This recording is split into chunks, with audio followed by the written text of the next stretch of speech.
30년도 발행된 성경책을 보신 적 있습니까? 예. 이 교회의 그 시작을 알렸던 고 김철문 성도께서 그 성경책을 갖고 있는 것이 우리 최영희 집사님 집에서 최근에 우연히 발견했습니다. 그런데 1930년도 발행된 그 성경은 한국에서 발행된 성경이 아닙니다. 일제 감정이 때 나왔기 때문에 미국에서 발행해서 역으로 한국에 들어온 겁니다. 정말 깜짝 놀랐습니다. 우연한 일치에 서재를 정리하다가 그 책을 발견했는데 보물 중에 보물을 발견했습니다. 그 성경에는 하나님을 갖다가 뭐라고 표현했느냐, 한자로 쌍제라고 나오고, 나라고 하는 그 한자가 한국말로 표준화되기 전에 한자로 나자로 써서 아로 표현했더라고요. 정말 희귀한 성경을 봤습니다. 그래서 가장 오래된 한국의 희귀본 성경을 검색하니 또 표지도 똑같고요, 인쇄도 똑같이 나왔는데 1930년 반이었습니다. 100주년 기념 예배 때 아마 그걸 공개하자 제안했고 흔쾌히 해주시겠다고 했습니다. 그 성경을 든 순간 마침 제 기분이 어땠느냐, AUP에 미국인 선교사가 세운 도서관이 있는데 삼육대학에, 그 도서관에 가면은 1904년도에 발행된 윌리엄 밀러의 예수님의 다시 오심이라고 하는 책이 있습니다.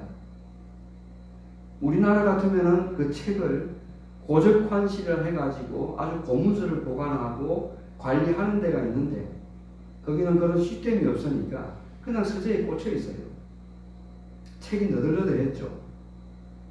제가 그 책을 보면서 신학을 공부하게 된 또 다른 하나의 이유가 된 겁니다.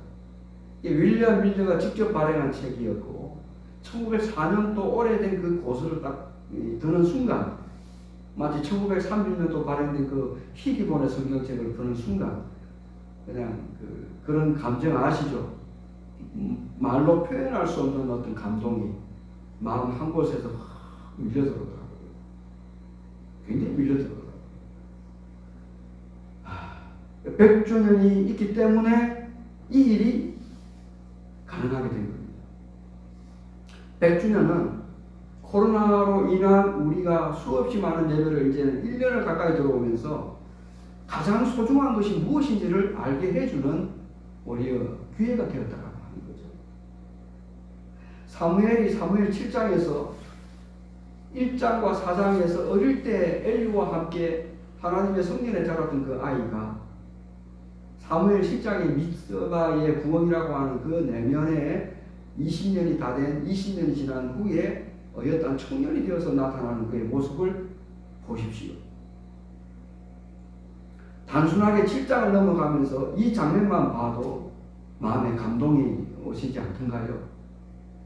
한 구절 한 구절만 봐도 어떻게 이런 말을 할 수 있었을까라고 하는 뜨거운 감동이, 사무엘이 가졌던 하나님을 향한 그의 신앙이 가슴을 치고 들어오는데, 그냥 다른 성경절에서 눈이 맺혀지는 게 아니에요. 그 한 성경절에서 눈이 고정되어서 일주일을 묵상했다면 믿으시겠습니까?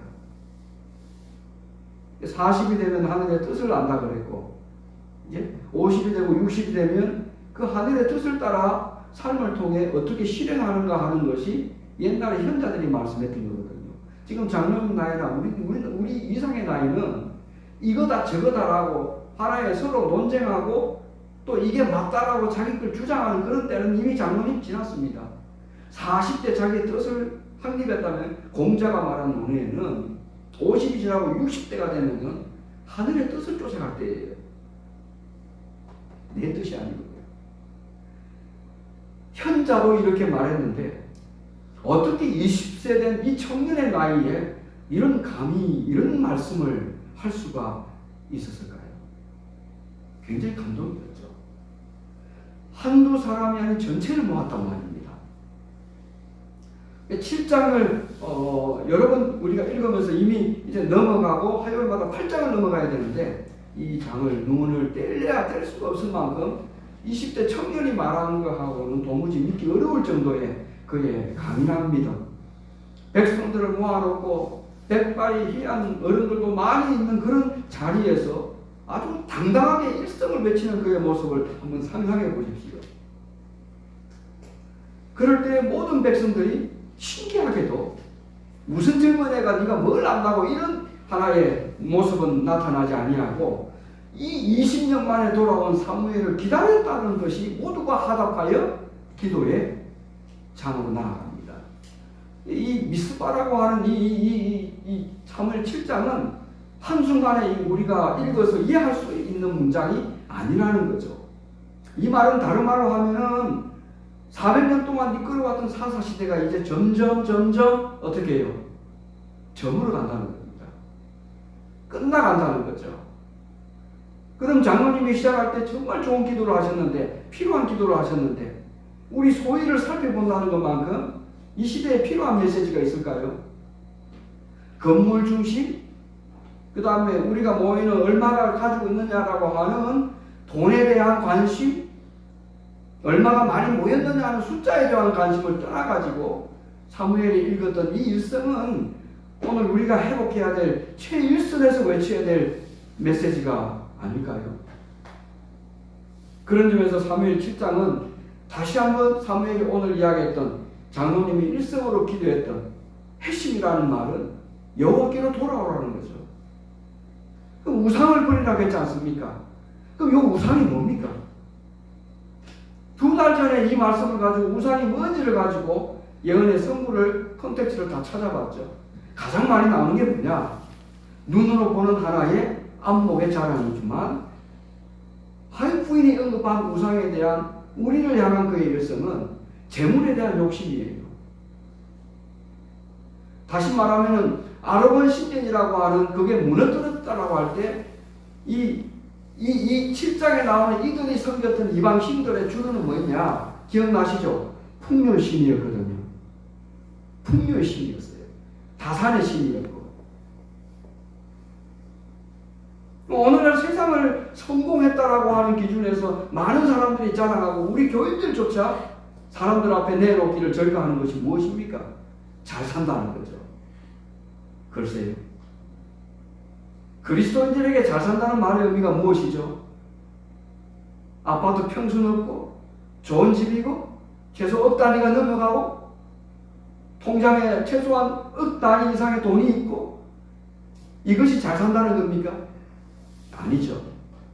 성경에서 잘 산다는 말은 무슨 말입니까? 하박국 선지자가 말씀 기억하나요?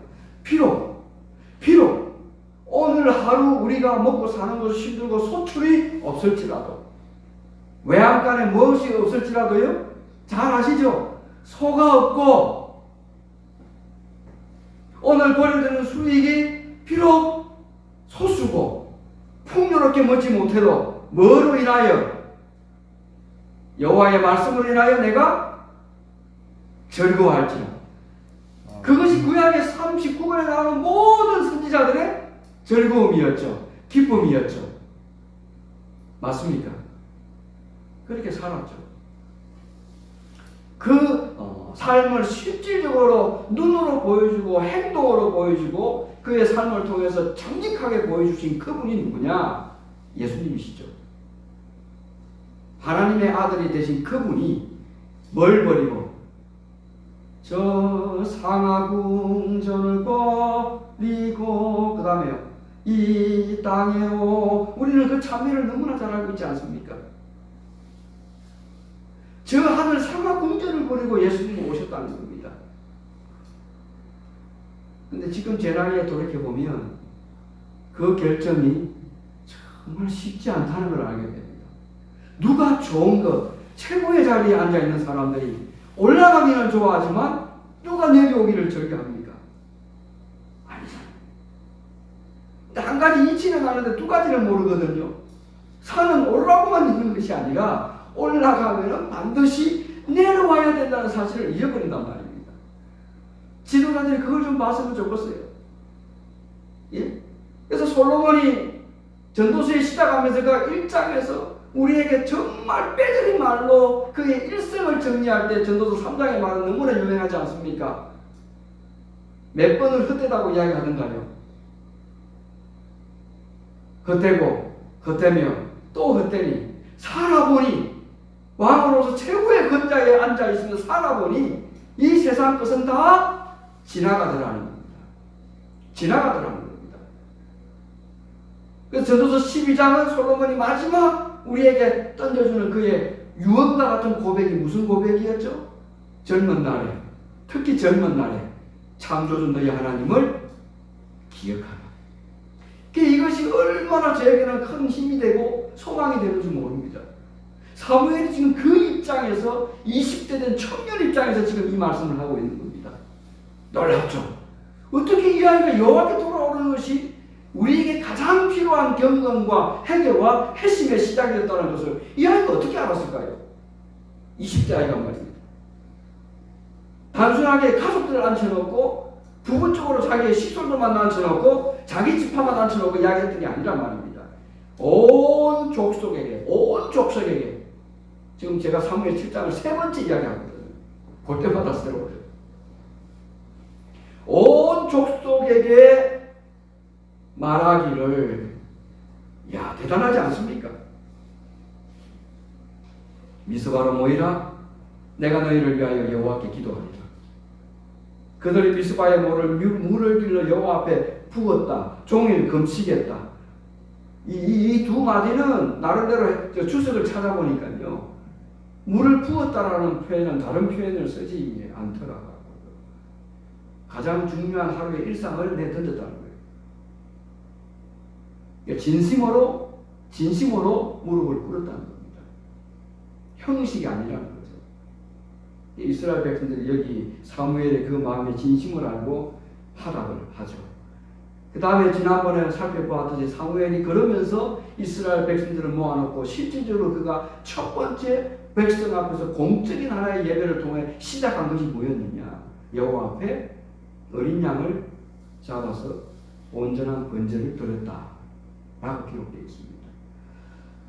백주년 기념 감사 예배는 우리가 생각했던 행사 위주의 이벤트 위주는 이미 지나갔지만 어쩌면 이게 하나님께서 우리에게 주시는 은혜가 될 줄은 모릅니다. 그죠?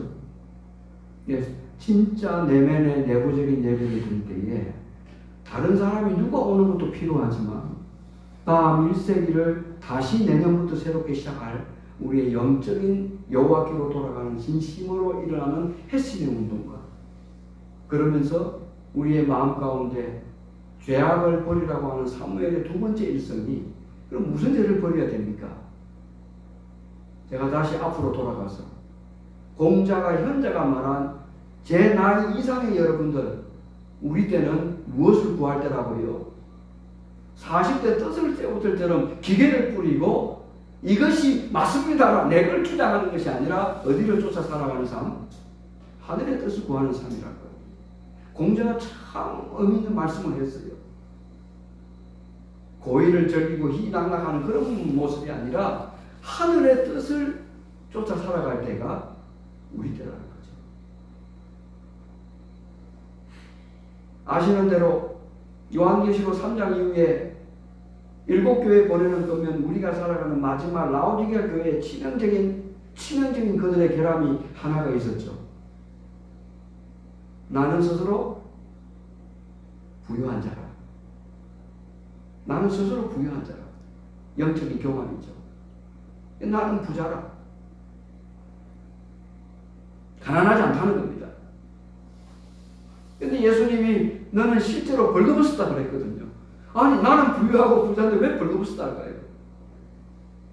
예수님이 그때 라오디게아 마지막 교회에게 예수님이 처방을 내린 하나의 두 가지가 있었죠. 너희의 눈에 뭘 바르고 안약을 바르고. 그것이 사무엘이 했던 말과 어쩌면 똑같아요.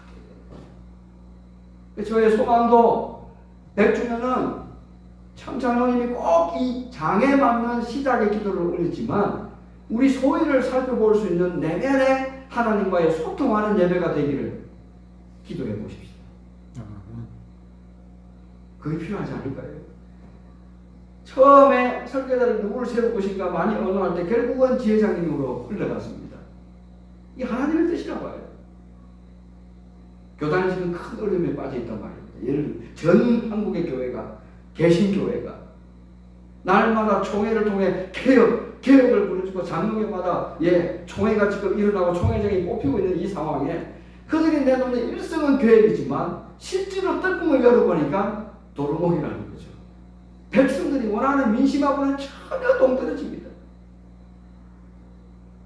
그리 되지 않도록 사무엘은 그의 첫 번째 기도에서 누구 탓이요? 너 때문이요? 이렇게 말하지 않고 여기 보시는데 너희를 위하여 내가 먼저 기도하는 거죠.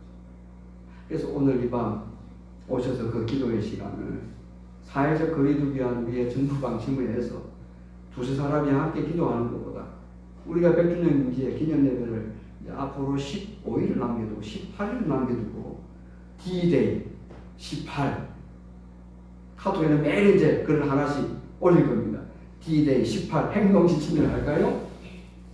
이제는 우리의 잔치를 뛰어넘어 온 회중을 모아놓고 사무엘이 일성을 태평성대를 열어가기 위한 그 시작점을 이렇게 요구했던 것처럼 우리도 그렇게 해야 될 줄로 믿습니다. 아멘. 필요할 것 같아요. 근데 하나님이 착착 준비해 주시지 않습니까? 착착 준비해 주시지 않습니까? 가만히 있는데 광고만 올리는데 김가일 목사님 전 학교장님한테도 전화가 와서 글 올린 미주 게시판에 올린 글을 보고 초대 학교장이었던 허만식 목사님은 돌아가셨고 그의 아들 허은구 목사도 돌아가셨다는 겁니다. 그러면 그 가족들은 어딘지 아십니까? 당신들이 알아서 일러줘요.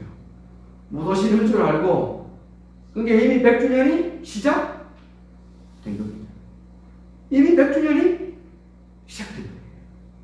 근데 이럴 때는 어떻게 해야 됩니까? 사무엘이 했던 이것을 외쳐주고 싶다는 거죠. 이제는 다 함께 모여서 기도해야 됩니다. 규모는 축소됐지만 말씀을 전파하는 하늘의 전파를 타고 이 말씀이 전달되는 것은 아태지의 전역을 간단 말입니다. 미국에서도 이 교회에 함께했던 누구에게 이 100주년 기념 소식 알릴까요 하니까 미국에는 손현철 목사님 계신답니다. 그럼 미국에서도 보겠죠. 얼마나 감동적인가요? 유대인들에게는 6월절 모여서 그들이 1년에 한 번 모이는 게 큰 행사라면은 우리는 1년이 아니라 100년 만에 이런 방송 시스템을 이날을 위해서 하나님이 준비해 주셨다. 믿기지 않습니까? 놀랍죠. 그럼 미국에서 영상을 보면은 미국에서 고향을 떠나오는 사람들이 더불어 인질이 교회 100주년 기념 예배를 드리면서 그들도 맞아. 잃어버린 고향을 생각하고 더 넘어 하늘 고향을 그리고 합니다. 근본된 하나님 앞에 돌아와 우리가 함께 시공간을 뛰어넘어 예배하는 엄청난 일이 일어난다는 것이죠. 아멘 아닙니까? 아멘. 맞습니다. 이스라엘 자손이 사무엘에게 이르되 당신은 우리를 위하여 우리 하나님 여호와께 쉬지 말고 부르짖으라. 이제 100주년 올 때부터 다음 세기 1세기를 다시 시작할 때까지 우리가 뭘 해야 됩니까? 우리를 위하여 우리 하나님 여호와께 누가 요구했죠? 백성들.